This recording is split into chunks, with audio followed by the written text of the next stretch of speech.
Bonjour à vous, ici Mom.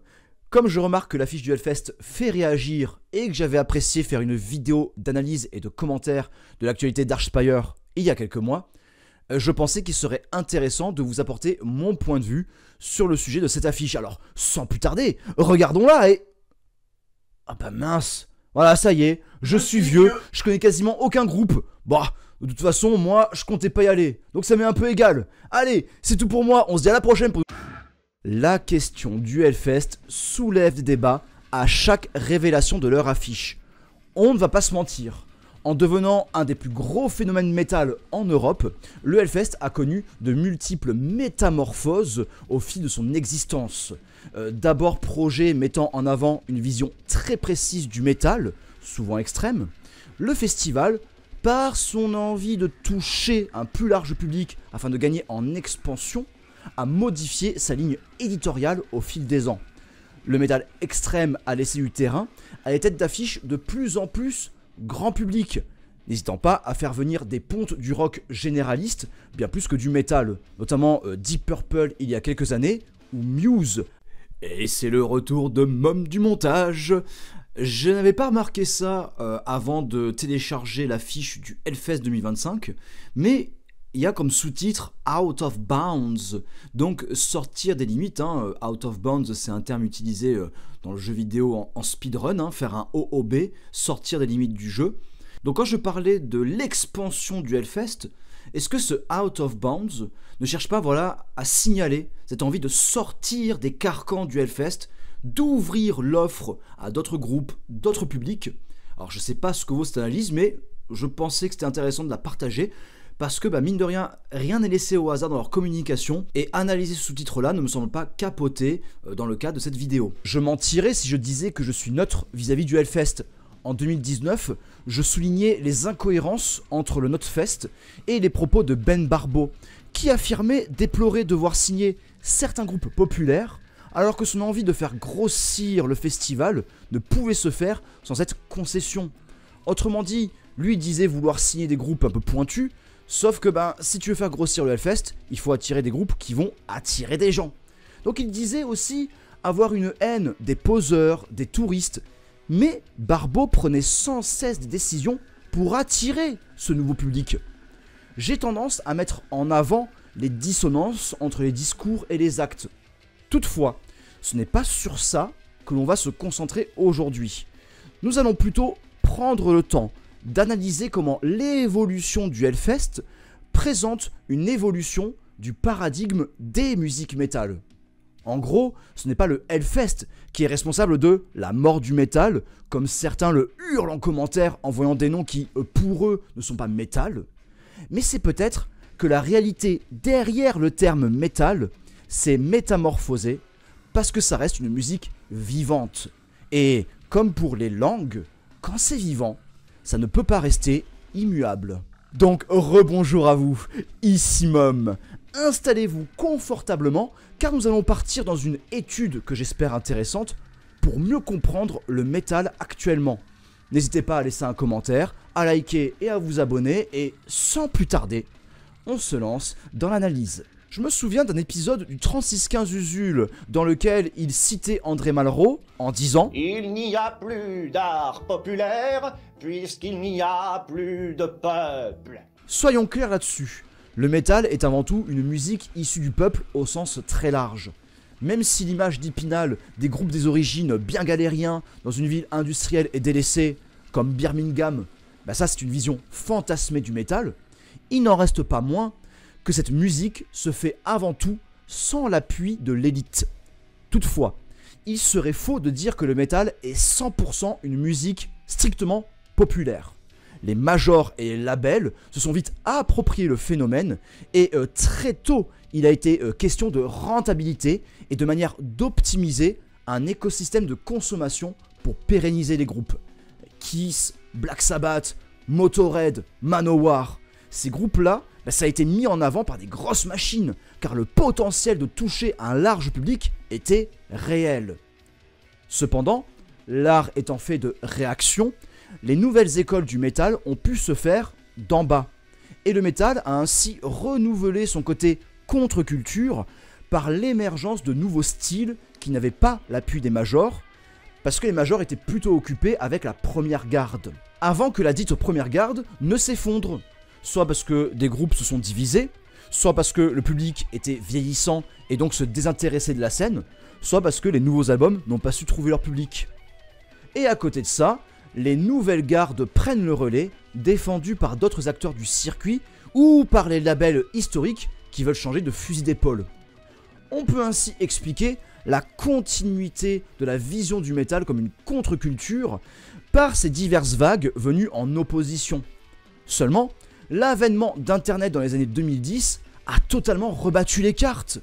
Les niches spécialisées peuvent accueillir beaucoup plus de curieuses et de curieux, et des groupes qui auraient été dans l'ombre auparavant peuvent émerger plus rapidement. Il y a aussi que des personnes vont davantage chercher à se distinguer en allant diguer toujours plus profondément dans l'élitisme ou l'exigence. Donc dans les années 2010, on a ainsi participé au phénomène de sectorisation que j'ai pu plusieurs fois décrire sur cette chaîne. En gros, chacun veut jouir du prestige de ses petites différences, du plaisir de la distinction, de pouvoir présenter sa singularité dans un courant qui gagne de plus en plus d'adeptes. Plaisir, voire course à la distinction du fait que l'explosion des styles dans le métal présente de véritables gouffres inconciliables. Par exemple, quelqu'un qui apprécie le black metal introspectif ne sera pas prompt à la bagarre comme des personnes plutôt orientées hardcore et thrash du métal. De cette fracture, que dis-je, de ces multiples fractures, provient cette sensation que le peuple n'existe plus. Il est morcelé, explosé, émietté, diffus dans le grand vide de la fuite en avant. Il n'y a plus cette instance du peuple, mais des individualités qui se heurtent dans le champ social. Mais un festival, voilà ce qui marque le retour du peuple dans un seul et même lieu.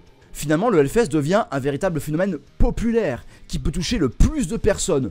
Même des non-initiés ou des personnes connaissant de très loin le rock connaissent le Hellfest. Ce qui signale autre chose. Tout comme AC/DC, Metallica, Johnny Hallyday ou Kiss font partie du fond diffus du rock au sens large, le Hellfest fait désormais partie de ce patrimoine du rock. Et comme le métal reste une musique issue du rock, il n'est pas surprenant de voir que le Hellfest s'ouvre au rock en général. Mais les affiches récentes qui font grincer des dents soulignent un autre phénomène.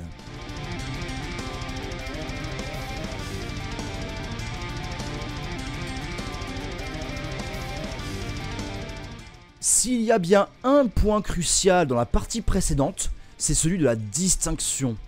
Je disais qu'il y avait un plaisir, voire une course à se singulariser, à se montrer unique. Je le dis ici, non seulement le métal invite, voire incite et pousse à se spécialiser. Déjà parce que très souvent, les témoignages montrent que l'attrait pour cette musique se fait par une découverte sensationnelle. Le métal impressionne et donne envie d'en découvrir davantage. Du fait de son écosystème basé sur l'achat d'albums et de marchandises associées au groupe, il est important de créer un fort lien d'attachement à cette musique pour déverrouiller l'acte d'achat. Autrement dit, faire en sorte d'être enclin à dépenser de l'argent au-delà que pour un album.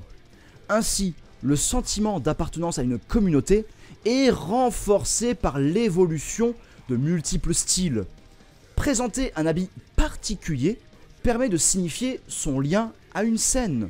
L'habit est révélateur, et ça, on le doit notamment au lien très fort aux origines du rock, avec les blousons noirs et les vétérans de la Seconde Guerre mondiale d'une part, puis de la guerre du Vietnam d'autre part, ce qui a apporté la hiérarchie militaire et le côté blason sur les habits, afin d'identifier dans le rock les membres de la meute. Et aussi, je vous renvoie à la vidéo de Maxwell sur les sapes dans le métal. Donc le métal nourrit ce sentiment d'appartenance, encore plus en live où le groupe s'adresse directement à la foule et la manipule à l'envi.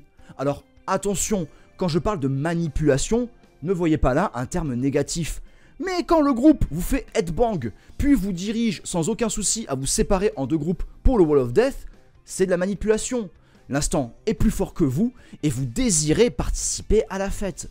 Je disais, dans le temps du live, l'appartenance est à son comble, car vous agissez comme une entité commune, vous vous brassez, vous vous mélangez, vous vivez un instant avec les autres. On revient à l'état de peuple, les individus totalement inscrits dans le champ social. Mais quand cet état est ouvert et généralisé dans un événement de plusieurs jours, donc durant un festival, alors le sentiment d'appartenance est lui aussi renforcé. Le festival est un rendez-vous régulier, un moment hors du temps, une parenthèse. Et ceux qui ont fait les premières heures d'un festival sont ainsi ravis de voir que ce lieu qui leur fait plaisir perdure dans le temps. Mais quand l'esprit qui les a animés, voire qu'ils ont contribué à confier par leur présence et leurs habitudes, donc quand cet esprit se trouve altéré par de nouveaux choix dans la ligne éditoriale et dans la présence d'un autre public, alors le sentiment d'appartenance se mue en défiance, voire en hostilité.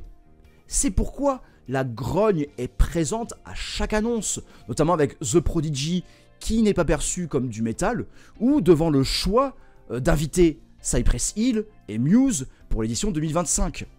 En fait, le Hellfest se heurte à deux visions radicalement opposées. Celle du métal puriste qui défend en réalité une vision d'un Hellfest d'avant, et celle du métal ouvert au rock en général et capable d'attirer un maximum de personnes. En conséquence, nous avons deux courants contraires qui s'affrontent, la distinction et la singularisation d'une part, et l'événement populaire affranchi des définitions strictes d'autre part.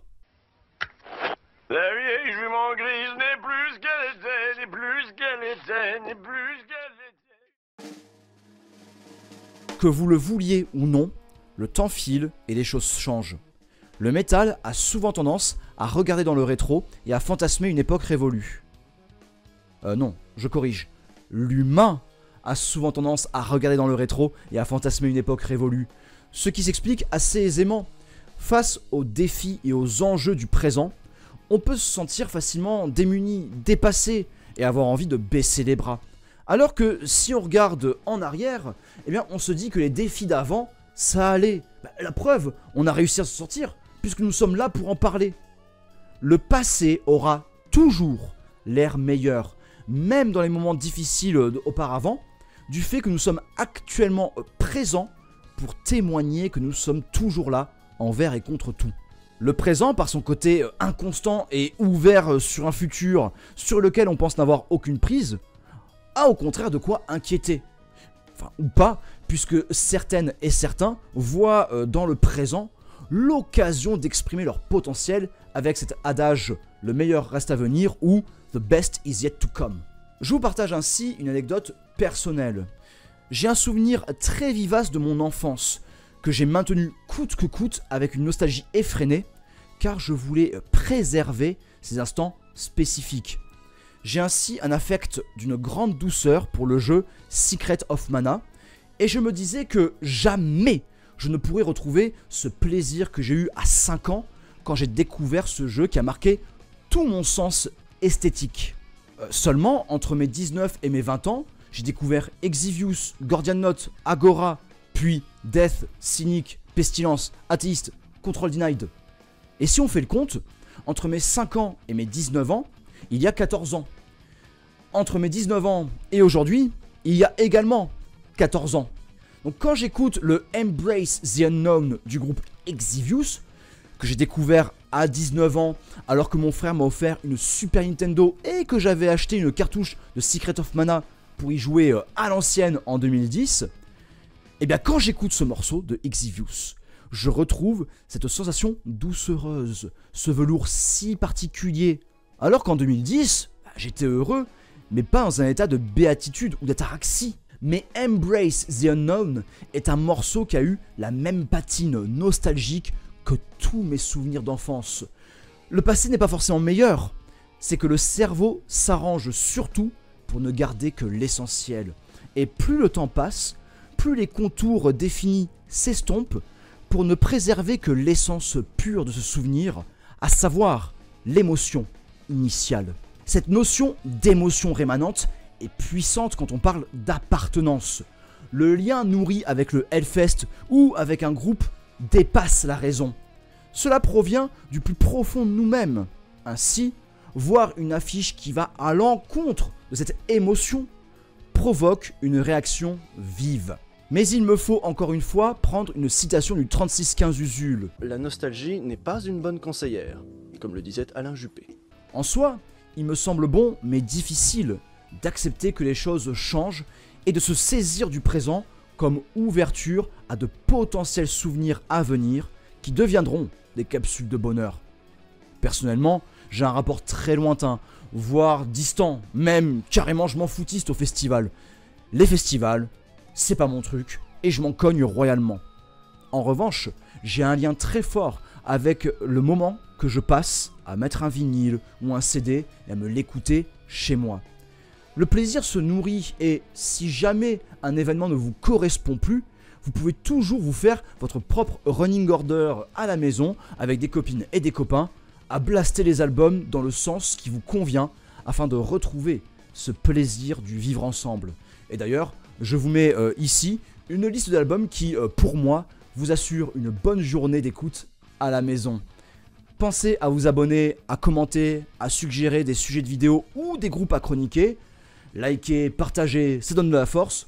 Je vous rappelle que j'ai encore des exemplaires des Litanies de l'Acier, mon roman Heroic Fantasy. Je vous dis à très bientôt pour de nouvelles aventures. Prenez soin de vous, prenez soin des autres. Ciao, ciao.